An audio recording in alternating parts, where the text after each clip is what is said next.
میں تشریف لے آئیں چند منٹ۔ بسم اللہ الرحمن الرحیم۔ ومن اعرض عن ذکری فإن له معیشة ضنکا۔ صدق اللہ العظیم وصدق رسولہ النبی الکریم ونحن علی ذلک من الشاہدین والشاکرین والحمد للہ رب العالمین۔ ان اللہ وملائکتہ یصلون علی النبی یا ایہا الذین آمنوا صلوا علیہ وسلموا تسلیما۔ الصلاۃ والسلام علیک یا سیدی یا رسول اللہ وعلی آلک وصحبک یا سیدی یا حبیب اللہ۔ نہ دنیا سے نہ دولت سے نہ گھر آباد کرنے سے تسلی دل کو ملتی ہے خدا کو یاد کرنے سے۔ جمعرات شریف کے بابرکت لمحات میں جیسا کہ فوت شدگان کی روح کو ایصال ثواب کے لیے ہفتہ وار یا فاتح خوانی کا اجتماعی طور پر جو اہتمام کیا جاتا ہے، اس میں ہماری اور ہمارے فوت شدگان کی بہت ہی بہتری ہوتی ہے۔ تو اس سلسلے میں چند فکری باتیں، اصلاحی باتیں بھی زیر غور ہوتی ہیں۔ اللہ پاک نے قرآن پاک کے 16ویں پارے کی سورۃ طٰہٰ کی آیت نمبر 124 میں ارشاد فرمایا ہے، فَمَنْ أَعْرَضَ عَنْ ذِكْرِي، جو کوئی میرے ذکر سے منہ پھیرے گا، فَإِنَّ لَهُ مَعِيشَةً ضَنْكًا، تو اس کی زندگی جو ہے وہ تنگ دستی کے ساتھ گزرے گی۔ یہ ہے اللہ تعالیٰ کے قرآن پاک کا فرمان کہ جس نے اللہ تعالیٰ کے ذکر سے منہ پھیرا، اللہ کے ذکر کو نظر انداز کر دیا، تو اللہ فرماتا ہے کہ یقیناً اس کی زندگی جو ہے وہ تنگی کے اندر گزرے گی۔ اور ایک زندگی دنیا کے اندر ہے اور ایک زندگی قبر کے اندر اللہ تعالیٰ عطا فرمائے گا، اور ایک زندگی آخرت میں اللہ تعالیٰ عطا فرمائے گا۔ اگر دیکھا جائے تو اللہ تعالیٰ کے ذکر سے منہ پھیرنے والوں کی تینوں زندگیاں جو ہے وہ تنگی کے ساتھ گزریں گی۔ پہلی بات یہ ہے کہ اللہ کے ذکر سے مراد کیا ہے۔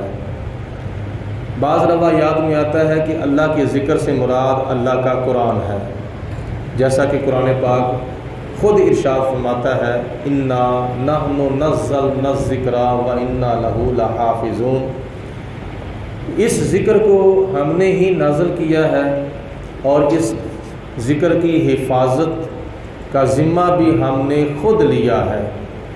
تو اللہ تعالیٰ کے قرآن پاک کے ناموں میں سے ایک نام ذکر بھی ہے، یعنی قرآن پاک کے متعدد نام ہیں، قرآن، فرقان، ہدایت، شفا، ام الکتب اور ذکر، یہ اللہ تعالیٰ کے قرآن کے ناموں میں سے ایک نام ہے ذکر۔ تو خدا فرماتا ہے جس نے میرے ذکر سے منہ پھیرا، یعنی جس نے میرے قرآن سے منہ پھیرا، تو اللہ فرماتا ہے اس کی زندگی جو ہے وہ تنگی کے ساتھ گزرے گی۔ اس کے علاوہ بعض روایات میں آتا ہے ذکر سے مراد اللہ کا دین ہے، شریعت مصطفیٰ ہے۔ جس نے اپنے دین سے منہ پھیرا، نبی پاک علیہ السلام کی شریعت سے منہ پھیرا، تو اس کی زندگی بھی تنگی کے اندر گزرے گی۔ تو دین کے اندر ہمارے لیے کیا ہے؟ دین کے اندر ہمارے لیے خوشحالیاں ہیں، دین کے اندر ہمارے لیے بہت ہی آسانیاں ہیں، بہت ہی فراوانیاں ہیں، اور دین کے اندر ہمارے لیے اللہ تعالیٰ کی رضا ہے، اللہ کے پیارے رسول علیہ السلام کی رضا ہے۔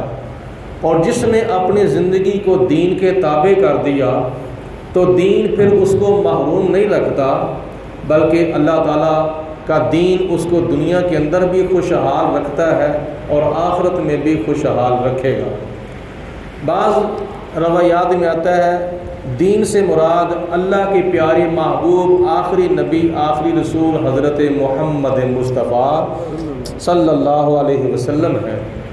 اللہ کے ذکر سے مراد، کیونکہ اللہ کا ذکر خود حضور علیہ السلام ہے، تو جس نے نبی پاک علیہ السلام کا ذکر کیا اس نے اللہ تعالیٰ کا ذکر کیا، تو جس نے نبی پاک علیہ السلام کے ذکر سے یا حضور علیہ السلام کے ارشادات سے منہ پھیرا تو اس کی زندگی بھی تنگی کے اندر گزرے گی۔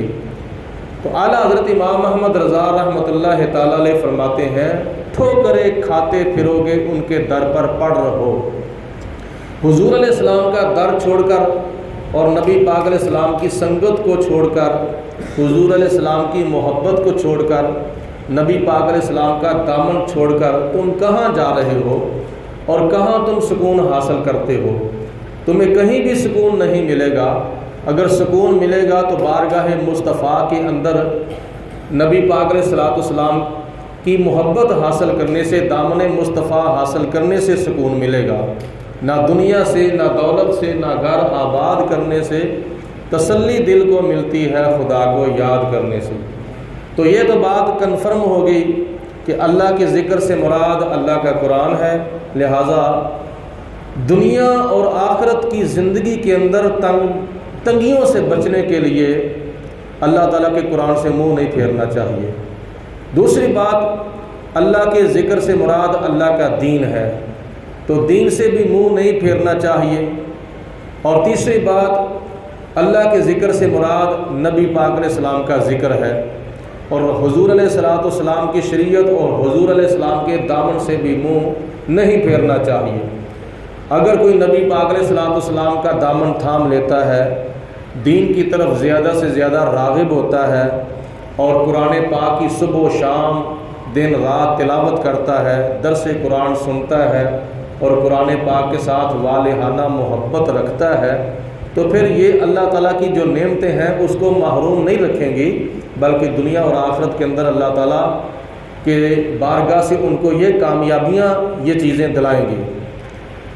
اب اس بات پہ غور کرنا ہے کہ دنیا کے اندر مسلمان بھی زندگی گزارتا ہے اور کافر بھی زندگی گزارتا ہے۔ بظاہر اگر دیکھا جائے تو کافر اللہ کے دین سے منہ پھیر کر دنیا کی زندگی گزار رہے ہیں، قرآن پاک سے منہ پھیر کر زندگی گزار رہے ہیں، شریعت مصطفیٰ سے منہ پھیر کر کافر لوگ دنیا کی زندگی گزار رہے ہیں۔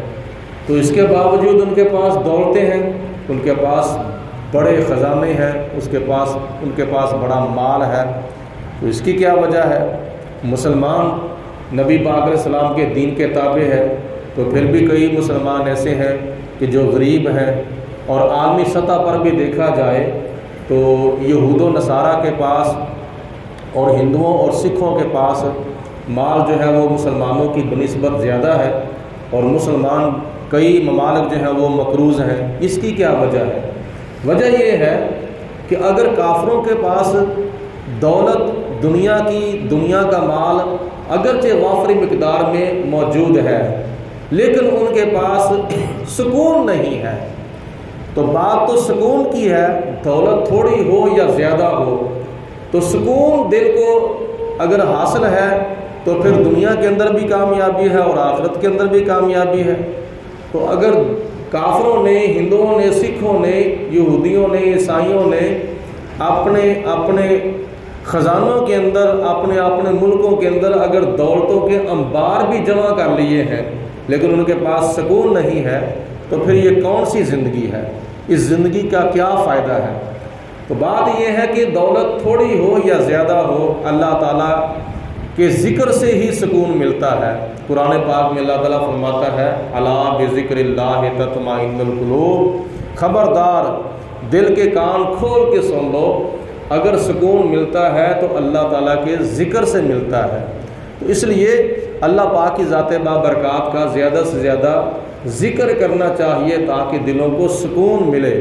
تو جو خدا کے ذکر سے غافل رہتے ہیں تو یقیناً وہ بے چینی میں، بے سکونی میں، بے قراری میں رہتے ہیں۔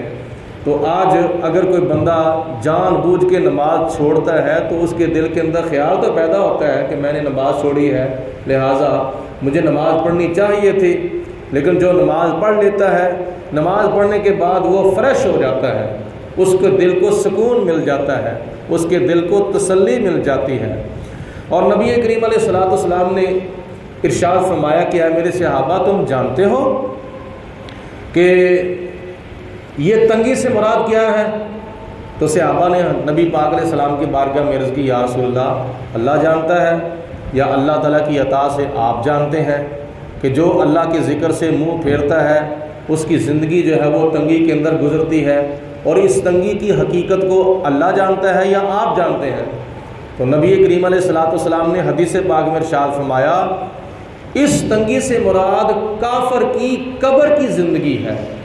کافر جب قبر میں جائے گا تو اس کی قبر جو ہے اس کے اوپر تنگ ہو جائے گی، حتیٰ کہ دائیں طرف سے قبر آئے گی، بائیں طرف سے قبر آئے گی، دونوں سائڈیں جب آپس میں آ کے ایک دوسرے سے ٹکرائیں گی تو وہ قبر کے اندر جو کافر پڑا ہوگا اس کی ادھر کی پسلیاں ادھر ہو جائیں گی، ادھر کی پسلیاں ادھر ہو جائیں گی۔